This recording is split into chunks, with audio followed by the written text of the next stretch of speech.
அனைவரும் ஒரு 5 நிமிடம் தயவு செய்து இனி ஒரு தலைவணங்கி ஏற்றுக்கொண்டு மறைக்கப்பட்ட வரலாற்றின் மறுபக்கத்தை தோண்டி எடுத்திருக்கக்கூடிய பாண்டியாபதி பரதவர் நல தலைமை சங்கத்திற்கும் அனைத்து பரதவ குல ஊர் நல கமிட்டியில் இருக்கும் தூத்துக்குடி வாழ் பெருமக்களுக்கும் இப்போதாவது பரதவர்களுக்கு என்று அரசியல் இருக்கிறது என்று எங்களை எல்லாம் வந்து பார்க்கக்கூடிய அளவிற்கான அனைத்து கட்சியினுடைய அரசியல்வாதிகளுக்கும் அடிப்படை மக்களுக்கும் ஆதாரமாக விளங்கிக் கொண்டிருக்கக்கூடிய தூத்துக்குடியினுடைய பனிமய மாதா அவர்களுடைய நல்லாசியுடனும் எனது பெரும்பாட்டன் தேர்மாறன் அவர்களுடைய வாரிசு என்று சொல்லி அவர் உடம்பில் ஓடிய ரத்தமும் எங்கள் உடம்பில் ஓடிய ரத்தமும் ஒன்றுதான் என்று பறைசாற்றுகின்ற விதமாக 16வது மாமன்னர் பாண்டியாபதி தேர்மாறன் அவர்களுடைய 273வது ஜெயந்தி விழாவிற்கு வருகை தந்துள்ள உங்கள் அனைவரையும் வருக வருக என வரவேற்புடன் வாழ்த்தியும் வணங்கியும் மகிழ்கிறேன். எல்லா மக்களுக்கும் ஒரு மிகப்பெரிய வரலாற்றை கற்பித்த இனம்தான் தமிழினம் என்றால் அதிலும் உண்மை மறைக்கப்பட்டு வரலாறு மறுதளிக்கப்பட்டு நாம் எந்த மக்கள் என்றும் எந்த பிரிவை சார்ந்தவர்கள் என்றும் எந்த தொழில் செய்தவர்கள் என்றும் கிட்டத்தட்ட பல ஆயிரம் ஆண்டுகளுக்கு பிறகு கொஞ்சம் கொஞ்சமாக தேடி எடுத்துத்தான் சொல்ல வேண்டியிருக்கிறது என்றால் அது உண்மையிலேயே இந்த இனத்திற்கான சாபம்தான். சிந்திச்சு பாருங்க, இங்க பேசினவங்க நிறைய பேர் நான் வந்ததுல இருந்து கவனிச்சுட்டு இருந்தேன். எனக்கு என்னமோ இன்னாசியா தண்டனை கொடுத்து உட்கார வச்சிருக்காருன்னு நினைச்சேன். உண்மையில் அது அல்ல. எல்லோரும் மனநிலையிலும் என்ன இருக்கிறது என்பதை பார்ப்பதற்கான ஒரு காலமாகத்தான் நான் இதை பார்க்கிறேன். வந்தவர்கள் அத்துணை பேரும் பேசினாங்க. உங்கள் சமுதாயம் மீனவ சமுதாயத்திற்கென்று ஒரு நலத்திட்டங்களை இந்த அரசுகள் செய்திருக்கிறது. அந்த வந்த அரசுகள் செய்திருக்கிறது, வர வேண்டிய அரசுகள் செய்யும். யார் சமுதாயம்? கரையில் நெல்லை விதைத்தவன் விவசாயி என்றால் கடலில் மீனை பிடித்தவன் முத்தை எடுத்தவன் கடல் விவசாயி. அவன் சமுதாயம் அல்ல, இந்த பறந்துபட்ட நிலப்பரப்பின் படைப்பாளி என்பதை இந்த மக்களுக்கு நாம் சொல்ல வேண்டியிருக்கிறது. பாண்டியர்களுடைய மிச்சமும் சொச்சமும் எச்சமும் எங்கே இருக்கிறது என்றால் இந்த தூத்துக்குடி மண்ணில் தான் இருக்கிறது. எனக்கு முன்னால் பேசின மரியாதைக்குரிய தற்போதைய சமூக நலத்துறை அமைச்சர் அவர்கள் சொன்னார், ஒன்றிய அரசு பாண்டியாபதி தேர்மாறனை சுதந்திர போராட்ட வீரர் என்று அறிவித்திருக்கிறது. மாநில அரசு அதை அறிவிக்கல. அதற்கு நீங்கள் எல்லாம் என்ன செய்ய வேண்டும்? வரலாற்று ஆராய்ச்சியாளர்களாக மாறி தொல்பொருள் துறையின் மூலமாக கண்டறிந்து அதற்கான விளக்க கடிதத்தை கொடுத்தால் ஒரு மாநில அரசு அறிவிக்கும் என்ற நிலையில் தான் நமது பெரும்பாட்டன் தேர்மாறன் அவர்கள் இருந்திருக்கிறாரா? அவர் வரலாற்றை தோண்டி எடுத்து பாருங்கள். அவர் சுதந்திர போராட்டத்துக்கு பாடுபட்டது போன்றே யாரெல்லாம் சுதந்திர போராட்டத்திற்காக வெள்ளைக்கார ஏகாதிபத்தியத்தை எதிர்த்து எவரெல்லாம் போராடினானோ அவனுக்கெல்லாம் தன்னால் முடிந்ததையும் தாண்டி உதவி செய்தவர் நமது பாட்டன் தேர்மாறன் அவர்கள். கட்டபொம்மன் தூக்கிலிடப்பட்ட பிறகு ஊமைத்துறைக்கு அடைக்கலம் கொடுத்தவர். அதையெல்லாம் தாண்டி பரதவர்கள் மன்னர்கள் என்பதற்கான ஆகப்பெரும் உதாரணமாக இன்று வரை இருந்து கொண்டிருக்கிறார். உங்கள் வரலாறு என்ன? நாம் ஒவ்வொருத்தரும் முழக்கமிடுகிறோம், நாங்கள் பரதவர்கள் என்று. உங்களை யாராவது தமிழ்நாடு அரசாங்கத்தில் இருக்கக்கூடிய கெசட்ல உங்களுடைய பெயர் பதிவிடப்பட்டிருக்கிறதா? இங்கு நிறைய பேர்களுக்கு ஜெயந்தி விழா நாம் எடுக்கிறோம், எல்லாரும் கொண்டாடப்படுகின்ற தலைவர்களாக நாம் பார்க்கிறோம். ஆனால் கடலோர மக்களுக்கு என்று ஒரு வாழ்க்கை இருக்கிறது, கடலோர மக்களுக்கு என்று ஒரு வரலாறு இருக்கிறது. அதிலும் ஆட்சியாளர்களும் நீட்சியாளர்களும் இருந்திருக்கிறார்கள் என்று தேடி இருந்தால் இந்த ஜெயந்தி விழா கூட்டம் இப்படியா இருந்திருக்கும்? அரசு விழாவாக எடுக்க போகிறோம் என்று 273 ஆண்டுகளுக்கு பிறகுதான் நம் வரலாற்றை சொல்ல வைக்க முடியும் என்றால் நாம் எவ்வளவு பின்னோக்கி இருக்கிறோம். காரணம் என்ன? நமக்கான அரசியல் தகவமைப்பு இல்லை. இந்த தூத்துக்குடி தொகுதியை எடுத்துக்கோங்க. தூத்துக்குடி சட்டமன்ற தொகுதியில கடலோர மக்களுடைய வாக்கு எவ்வளவு? நான் சாதி வாரியாக பேசல, புரிந்து கொள்ளுங்க. என்ன எழுதுறாங்க? சாதியவாதி காளியம்மாள் மீனவர்களை சாதி என்றுதான் இவர்கள் அடையாளம் கண்டு வைத்திருக்கிறார்கள். அருமை சொந்தங்களே, உங்கள் அத்துணை பேருக்கும் சொல்கிறேன், ஒவ்வொரு நிலத்தால் குடிகளை அடைந்த போது நெய்தல் நில குடிகள் நாங்கள் பரதவர்கள். இது சாதி அல்ல. மீனவர்கள் என்று எங்களை ஒதுக்குறீங்க, பரவர் என்று ஒதுக்குறீங்க, முக்குவர் அப்படின்னு ஒதுக்குறீங்க, பர்வதராஜ குலம் என்று ஒதுக்குறீங்க, சம்படவர் என்று ஒதுக்குறீங்க, செட்டியார் என்று ஒதுக்குறீங்க. நான் மீண்டும் மீண்டும் சொல்லுகிறேன் பரதவ குல மக்களே, மீண்டும் மீண்டும் சொல்லுகிறேன், இப்படி தனித்தனியாக பிரிந்து கிடந்தால் நீங்கள் சொச்சமும் மிச்சமும் தான். ஒன்று சேர்ந்து பரதவர்கள் என்று பேசினான் என்றால் 1.5 கோடி பேர் இருக்கும் தமிழ்நாட்டில். யார் மைனாரிட்டி? நாம் மெஜாரிட்டி. அதை நாமே ஏற்கல. இன்றைக்கு இது நாம் நடத்தக்கூடிய விழாவா? கிட்டத்தட்ட எனக்கு தெரிந்தே நவம்பர் 21 அன்னைக்கு என்னை சந்திச்சு நேரில் ராமேஸ்வரத்தில் அழைப்புதல் கொடுத்தாங்க. அண்ணன் இன்னாசி அவர்களும் அவர் தலைமையில் அக்கா உள்ளிட்டவர்கள்லாம் அன்னையிலிருந்து இன்றைய நாள் வரை தூங்காமல் வேலை செய்து கொண்டிருக்கிறாங்க. நம் இனத்தினுடைய வலிமை புரிந்து விட்டால் இந்த அரசியல் கட்சிகளுக்கும் ஆட்சியாளர்களுக்கும் அல்லது ஆண்டவர்களுக்கும் நம் இனத்தின் அருமை புரிந்து விட்டால் நீங்க சிந்திச்சு பாருங்க. பழவேற்காட்டிலிருந்து ஒரு 4 வேன்ல இருந்து தொடங்கி நீரோடி வரைக்கும் ஒவ்வொரு கிராமத்துக்கு 4 வேன் மக்கள் இங்க வந்திருந்தா தூத்துக்குடியே திரும்பி பார்த்துக்கல, தமிழ்நாடே திரும்பி பார்த்துக்குமா? திரும்பி பார்த்துருக்காதா?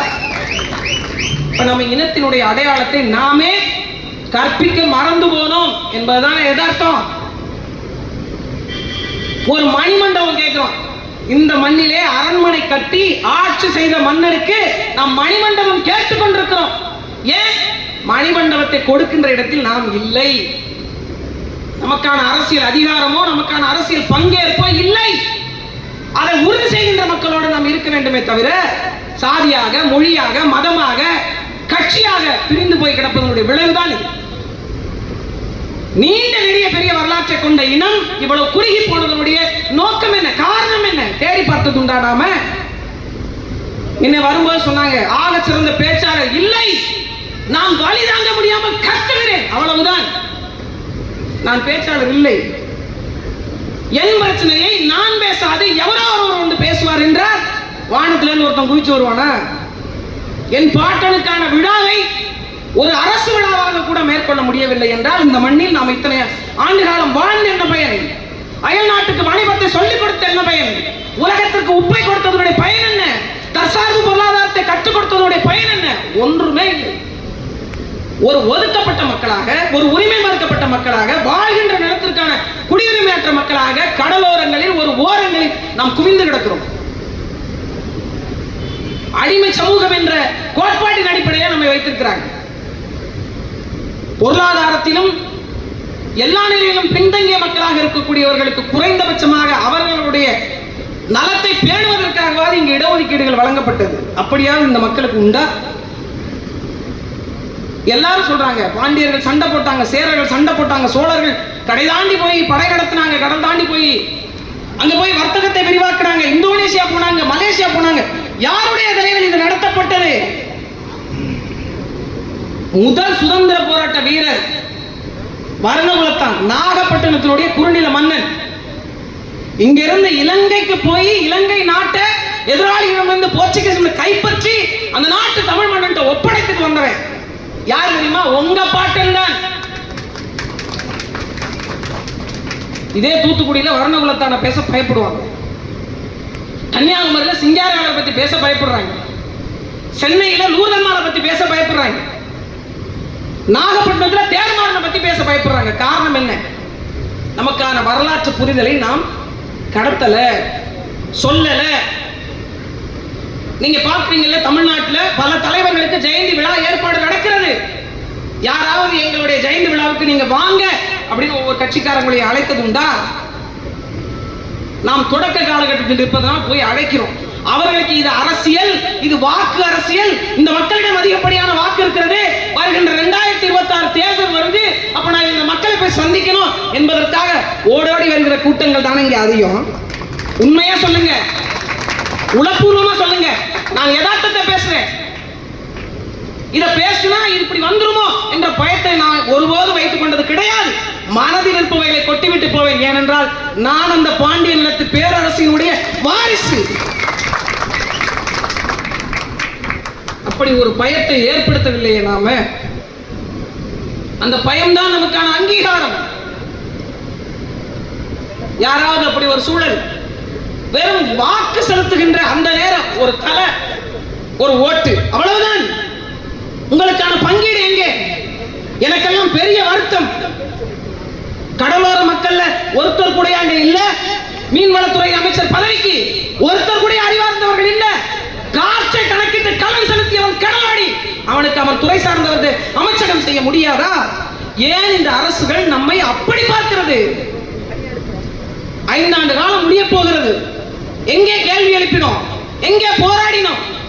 கடல் வாழ்வியல் குறித்த தெளிவும் சித்தாந்தமும் இல்லாத ஒருவர் எப்படி எங்களுக்கான பிரச்சனைகளை தீர்க்கின்ற நபராக இருக்க முடியும் என்ற கேள்வியை நாம் ஏன் எழுப்பல? என்ன செஞ்சாலும் இந்த மக்கள் அமைதியாவே இருப்பாங்க என்றுதான் அதற்கு அர்த்தம். அதுக்காக தான் அர்த்தம். வருகின்ற தலைமுறையாவது நீங்கள் வார்த்தெடுங்கள். இதுல பல்வேறு அரசியல்கள், இதுல யார் முன்ன நிற்பது, யார் பின்னாடி நிற்பது. எனக்கெல்லாம் நிறைய கூட்டங்களுக்கு போகவே பயமா இருக்கு. ஏன்னா அங்க இருக்கிறவங்களே 3 டீமா இருக்கிறாங்கன்றாங்க. நம்மளை கூப்பிடுறது எந்த டீம்னு நமக்கு தெரிய மாட்டேங்குது. அது ஏயா பியா சியான்னு தெரியல. எங்க இருக்கிறதே 15 பேரு. அதுல அங்கீகாரமற்ற மக்கள் நாம. அதுல 3 டீம். என்னைக்கு இங்க ஒன்றுபட போறீங்க? இது தலைமைத்துவ சண்டை. எல்லா மக்களுக்கும் தன்னை அடையாளப்படுத்துகின்ற ஒற்றை தலைமை ஒன்று இருக்கிறது. கடலோர மக்களுக்கு அப்படியா? ஏன்னா கடலோடிகளை ஒன்று கூட்ட முடியாது என்று பல்வேறு சொல்லக்கூடிய காரணம் என்னன்னா, நாம மொழியால் வேறுபடல, ஆனா மதத்தால் வேறுபட்டு நிற்கிறோம். அதுதான் இங்க பிரச்சனை. எல்லா மதத்தை இஸ்லாமியர்கள் மீன்பிடிக்கிறாங்க. இந்துக்கள் என்று வெள்ளக்காரன் சொன்னவங்க சைவர்களும் வைணவர்களும் மீன்பிடிக்கிறாங்க. கிறிஸ்தவர்கள் மீன்பிடிக்கிறாங்க. காளியம்மாள் கடலோர மக்கள் பத்தி அல்லது கடலோடிகள் பத்தி அல்லது கடல் பத்தி அல்லது கடற்கரை பத்தி பேசுவது பிரச்சனை இல்லை. காளியம்மாள் இந்துவா முஸ்லிமா கிறிஸ்டியனா என்றுதான் பிரச்சனை. என்றால் நாம் எவ்வளவு சுருங்கி போறோம். தேர்மாறன் அவருடைய முந்தைய கால வாரிசுகள், அவருடைய மூத்தவர்கள் இங்கு உண்மையிலேயே ஒவ்வொரு காலகட்டத்திலும் தான் மதங்கள் பரப்பப்பட்டது. ஆனா மனிதம் இங்கே தானே இருந்தது. கடல் இங்கே தானே இருந்தது. கடலோடிகள் இங்கே தானே இருந்தார்கள். இதில் ஏன் நம்ம இதை வைத்து அரசியல் செய்யறாங்க என்று ஒருபோதாவது சிந்திச்சு பார்த்தோமா? என்றெல்லாம் ஒருத்தவங்க வந்து சொன்னாங்க, தூத்துக்குடியில வந்து நீங்க எப்பேற்பட்ட ஆளுமையா இருந்தாலும் சரிதாங்க, கிறிஸ்துவர் தான் ஜெயிக்க முடியும். ஒரு ஆளுங்கட்சி எதிர்கட்சியில் உள்ள ஒரு பொறுப்பாளர் சொன்னார், நான் ஒன்றை மட்டும் சொன்னேன், நீங்கள் எதில் வேண்டுமானாலும் எங்களை பிரிக்கலாம், கடலிலும் கடற்கரையிலும் கடலோடியையும் ஒருபோதும் எதை காரணத்தை சொல்லி நீங்கள் பிரிக்க முடியாது என்று சபதமிட்டேன். ஒரு காலத்துல நீங்க எங்க பாட்டெல்லாம் முண்டாசு கட்டிக்கிட்டு கட்டுமரத்தை எடுத்துட்டு போய் வலை வச்சு வீசுவலை வீசியோ அல்லது பெருவலை வீசியோ ஏதோ ஒரு வகையில மீன் பிடிச்சிட்டு இருந்து அரசியல் பக்கமே எட்டி பார்க்காம யாராவது ஒருத்தர் பண்ணிட்டு போட்டோம் அப்படின்னு இருந்தாங்க பாரு. அந்த காலகட்டம் என் பாட்டம் பூட்டம் காலகட்டம். இந்த காலகட்டம் அப்படி இல்லை. விழித்து கொண்ட இனத்தின் விழுதுகள் தான் இங்கே உட்கார்ந்து இருப்பது, இங்கே அமர்ந்திருப்பது. இங்கே ஒவ்வொருத்தரும் ஒரு பேராயுதம், மிகப்பெரிய ஒரு வெடிகுண்டு ஒவ்வொரு இடத்திலும் வெடித்து சிதறினால் தமிழ்நாடு முழுவதும் பற்றி எரியும் என்கின்ற அளவிற்கான வரலாற்று திரும்புதலை கிட்டத்தட்ட 450-500 ஆண்டுகளுக்கு பிறகு வர்ணகுலத்தானை தேடி எடுத்து இந்திய அரசாங்கத்திடம் ஒப்புதல் பெற முடியும், பாண்டிய தேர்மாறனுக்கு ஒப்புதல் பெற முடியும் என்றால் எங்கள் குலத்தின் அனைத்து நிலை வரலாற்று சின்னங்களையும் நாங்கள் தோண்டி எடுப்போம். இறைவனையே பார்த்து கேள்வி கேட்ட நக்கீரன் வாரிசையா நாம். ஆனா இன்னைக்கு எங்க முடங்கி போனோம்? ஊர் உலகத்துல எவன் பணம் சம்பாதிக்கிறதுனால எல்லா தொழில் திட்டமும் கடலோரம் தான். ஏன் உலக நாடுகளுடைய குப்பை தொட்டி இந்தியா போன்று, இந்தியாவுடைய குப்பை தொட்டி தமிழகம் போன்று, தமிழ்நாட்டுடைய குப்பை தொட்டி கடல் என்று கொண்டு வந்து எல்லாத்தையும் கொட்டுறாங்க. குறைஞ்சபட்சம் நாமெல்லாம் இருக்கிறதுனால தான் கடல் கடலா இருக்கு. நீர் தேவதையின் மக்கள் நாம், கடலோட பாதுகாவலர்கள் நாம். நம்மளை எப்படி இந்த அரசாங்கங்கள் வைத்திருக்கு, இந்த அரசியல் கட்சிகள் வைத்திருக்கு? உளப்பூர்வமாக இந்த மண்ணினுடைய ஒரு மன்னன் வாழ்ந்திருக்கிறான். அவனுடைய நினைவு சின்னங்களை உருவாக்கி அவருடைய அரண்மனையை அரசு எடுத்து அதை வருகின்ற தலைமுறை பார்ப்பதற்கான ஒரு வேலையை செய்து அவர்களுக்கான வரலாற்று சுவடை பதிப்பதற்கான புத்தகங்களை வெளியிட்டு படங்களை ஆய்வு செய்து வரலாற்று குறிப்புகளை தேடி எடுத்து பாட புத்தகத்தில் வைத்து அடுத்த தலைமுறைக்கு ஏன் கடத்தணும்னு நினைக்கல. செய்கின்ற இடத்தில் நாம் இல்லை, செய்கின்ற இடத்தில் நாம் இல்லை. அதுதான் இங்கு காரணமே ஒழிய ஒவ்வொரு முறையும் மனு கொடுத்ததிலே நாம் மாண்டு போகின்ற மக்களாக இருக்க போகிறோமா அல்லது நமக்கான சட்ட திட்டத்தை நீதியை உருவாக்குகின்ற இடத்துக்கு நாம் செல்ல போகிறோமா என்ற கேள்வியை நான்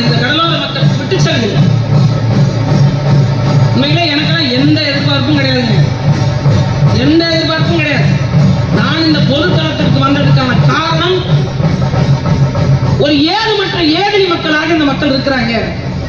சிந்திச்சு பாருங்க, நம்ம மீது இயற்றப்பட்ட சட்டங்கள் என்ன நமக்கு சொல்லப்படல, நம் மீது ஏவப்படுகின்ற திட்டம் என்ன நமக்கு சொல்லப்படல, நமக்கு காண்பிக்கப்படல, நமக்கு காட்டப்படல. காரணம் என்ன? நாம் அதை தேடவே இல்லை.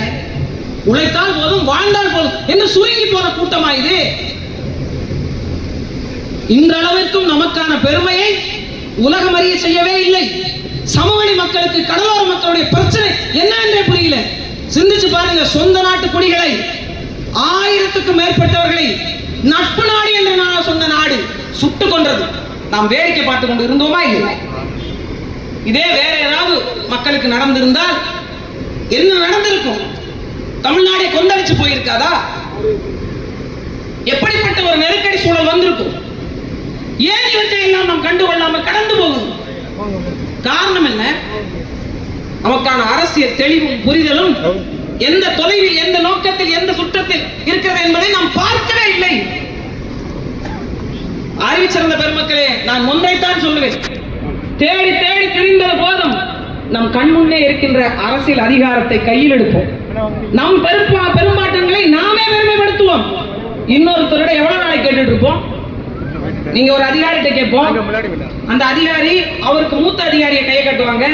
அந்த மூத்த அதிகாரி ஒரு சட்டமன்ற உறுப்பினரை கையை காமிப்பாங்க, ஒரு சட்டமன்ற உறுப்பினர் அமைச்சரை கையை காமிப்பாங்க, அமைச்சர் சம்பந்தப்பட்ட துணை முதலமைச்சர் அல்லது முதலமைச்சரை கையை காமிப்பாங்க. இப்படியா கேட்கின்ற இடத்தில் இருக்க போகிறோமா அல்லது கொடுக்கின்ற இடத்திற்கு நாம் மாற போகிறோமா?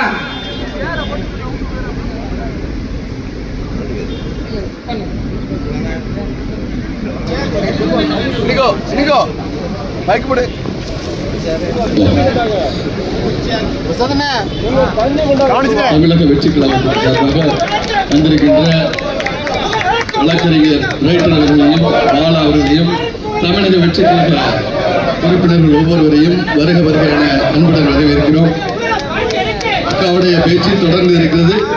ஒரு நிமிடம் மாலை அணிவித்துவிட்டு அனைவரும் அமர்ந்திருப்பார்கள். தொடர்ந்து அக்காவுடைய பேச்சையை கவனிக்கலாம்.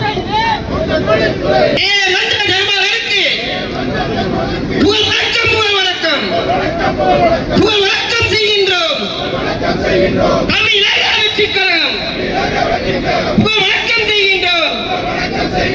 வணக்கம், புகழ் வணக்கம்.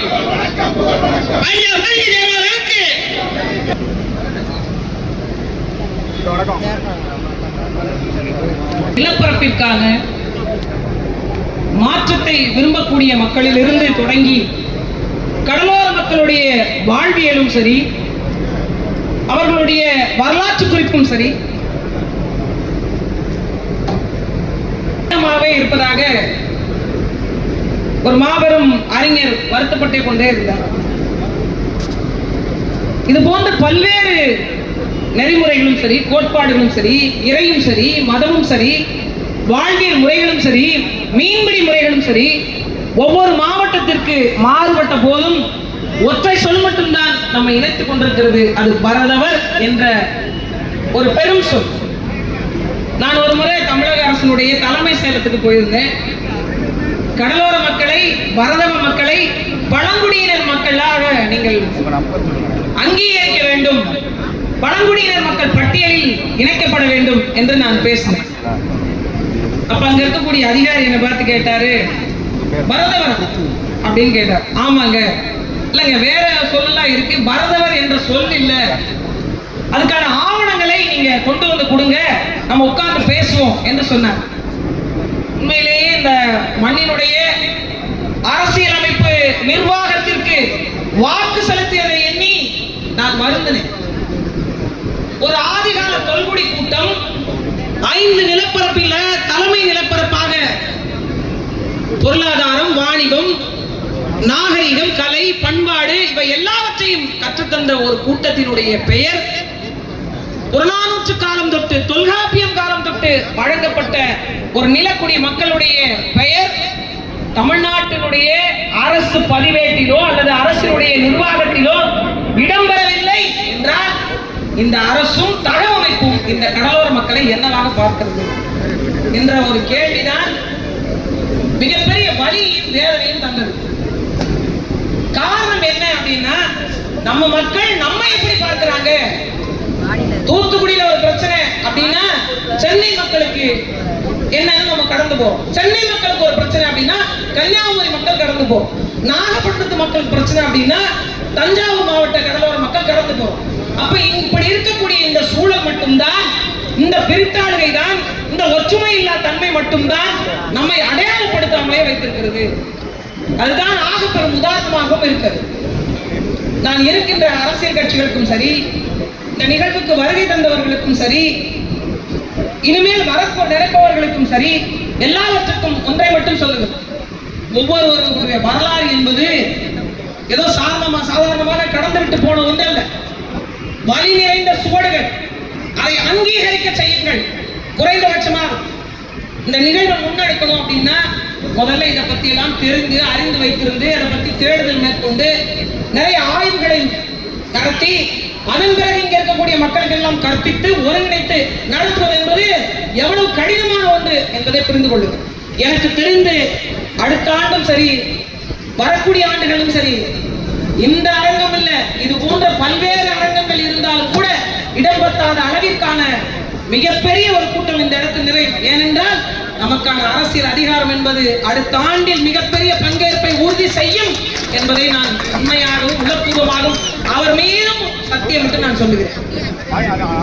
இவர்கள் எல்லாம் வாழ்ந்து மறைந்து விட்டதாக நீங்க நினைக்கிறீங்க. இல்லை, அவர்களுடைய அணு, அந்த டிஎன்ஏ இருக்கு பாருங்க, அது நம்ம ஒவ்வொருத்தர் உடம்பில் ஓடிக்கொண்டே இருந்தது.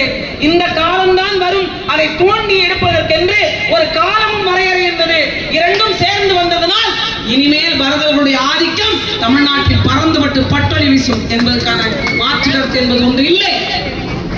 ஏனென்றால் நாங்கள் வரலாற்றை புரிந்து கொண்டோம், நாங்கள் யார் என்று தெரிந்து கொண்டோம். நான் மீண்டும் சொல்லுகிறேன், தமிழர் நிலத்தில் சோழர்களுக்கு முன்பு, சேரர்களுக்கு முன்பு ஒரு தமிழ் மன்னர்களுடைய ஆட்சி இருந்திருக்கிறது என்றால் அது பாண்டியர்களுடைய ஆட்சி. இந்த கொக்கையை தலைநகரமாக கொண்டவருடைய ஆட்சி தான் தமிழன் முழுமைக்கும் அல்ல, எங்கெல்லாம் தமிழன் கால் பதித்தானோ அங்கெல்லாம் இருந்தாச்சு. அவர்களின் மிச்சமும் சொச்சமும் எங்கே இருக்கிறது என்றால் அவன் தூக்கிய மீன்கொடியை தூக்கி கொண்டிருக்கக்கூடிய கடலோர மக்களிடம் தான், இந்த வரலாறுகளிடம் தான் இன்று வரை இருந்திருக்கிறது. மீனை ஆட்சி செய்தவன் தான் மீனாட்சி, மதுரையின் சொந்தக்காரி, மாமண்டலத்தை கட்டியாண்ட மகாராணி. அவர்களுடைய வாரிசுகள் தான் நாம். இன்னைக்கு என்ன கேட்டுட்டு இருக்கிறோம் தெரியுமா? எங்களுக்கு தொகுதி ஒதுக்கீடு செய்யுங்க. ஏன் இந்த நிலத்தை ஆண்ட பாண்டியாபுரி தேர்மாறனுடைய அரண்மனை தொடங்கி, நினைவிடம் தொடங்கி, மணிமண்டபம் வரை கட்டுவதற்கான ஏற்பாட்டை செய்து கொள்வதற்கும், ஒவ்வொரு மாவட்டத்தில் இதுவரை மறைக்கப்பட்ட வரலாற்றின் மறுமுகமாக திருப்பி எடுக்கவும், எங்களுக்கான வாழ்வியலை யாருக்கும் தொந்தரவு செய்யாத ஒன்றை சொல்றேன். கடலோடிகளுக்கு என்ற ஒரு குணம் உண்டு, குறிப்பாக பரதவர்களுக்கு என்ற ஒரு குணம் உண்டு. அவனுக்கு உழைப்பை தவிர வேறு ஒன்றும் தெரியாது, யாரையும் ஏமாற்ற தெரியாது, யாரையும் புறங்கூற தெரியாது, அடுத்தவன் வயிற்றில் அடித்து பிழைக்க தெரியாது. அடித்து அடித்து அலை எங்களை ஒதுக்கினாலும் அவளே தாயாக ஏற்று அதே கடலில் பயணிக்கின்ற ஒரு கூட்டம் இந்த கூட்டம். உலகிற்கு உப்பை கொடுத்த கூட்டம், நன்றியை விதைத்த கூட்டம், பொருளாதாரத்தை கற்பித்த கூட்டம், வாணிபத்தை வழங்கிய கூட்டம். இன்றைக்கு ஒடுக்கப்பட்ட, உரிமை மறுக்கப்பட்ட, கடலோரத்தில் ஒடுங்கி கிடக்கின்ற கூட்டமாக இருக்கிறது. அதனால் உங்கள் எல்லோருக்கும் ஒரு வேண்டுதலை வைக்கின்றேன், பொது சமூகத்திற்கான வேண்டுதலாக இதை நான் வைக்கின்றேன். நீங்கள் அத்தனை பேரும் மீனவர் ஒரு சமுதாயம் என்பதை இன்றோடு மறந்து விடுங்கள்.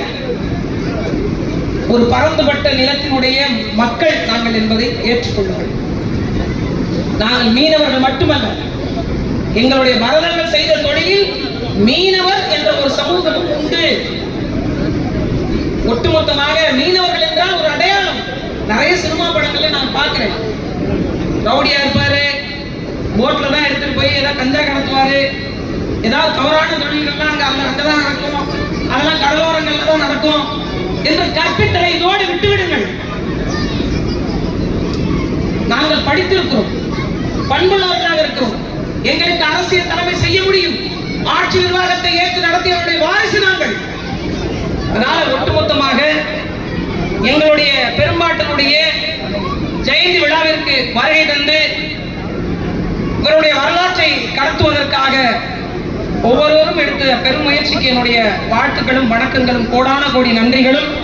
இது இங்கு மட்டும் இல்லாமல் தமிழ்நாடு முழுமைக்கும் இருக்கக்கூடிய கடலோர மக்கள், பரத மக்கள் அத்துணை பேரும் பங்கு கொண்டு நமது பெரும்பாட்டனுடைய பெருமையை பறைசாட்ட வேண்டும் என்ற வேண்டுதலை வைத்து ஒன்றாக நிற்போம், ஒன்று கூடி நிற்போம், உழைத்த கரங்களோடு வெற்றி முழக்கத்தோடு அரசியல் தலைமை மேற்கொண்டு அரசியலில் பங்கெடுத்து நமக்கான அதிகாரத்தை பெறுவோம் என்று சொல்லி வாழ்க பரதவர்கள், வளர்க இங்க இருக்கக்கூடிய மக்களின் ஒற்றுமை, ஓங்குக நமது பெரும்பாட்டன் பாண்டியாபதி தேர்மாறன் புகழ் என்று சொல்லி தந்த வாய்ப்பிற்கு நன்றி பாராட்டி விடைபெறுகிறேன். நன்றி, வணக்கம். உலகறிய பறைசாற்றிய